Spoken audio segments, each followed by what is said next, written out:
আপনি আসলেন আপনার পারিবারিক ব্যক্তিগত জীবনের সমস্যা নিয়ে, জনগণের তেল পুড়ি আমি কাজ করি। এ সময় আপনার সাথে কথা বললে জনগণের আমানতের সাথে খেয়ানত হবে। হযরতে আলী বলেন, এই দিন থেকে ওমরের প্রতি রাগ না মহাব্বত যা ছিল, ভালোবাসা, এগুলো আরো আল্লাহ বৃদ্ধি করে দিয়েছে। দেশের 1628 জন মানুষ যদি এভাবে আমরা তৈরি করতে পারতাম, আজ বাংলার মুসলমানেরা সুযোগ আল্লাহ সব সময় দেয় না। 54 বছর পর একটা সুযোগ অলরেডি দিয়েছে।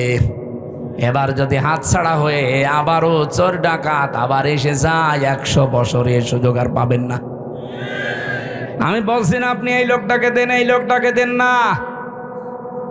আপনি এমন মানুষকে আপনার রায়, আপনার সিদ্ধান্ত, আপনার ভোট, আপনার আমানতটা দেবেন যে লোকটা পেলে আল্লাহর কাজ করবে, রাসূলুল্লাহর কাজ করবে, মানবতার কাজ করবে।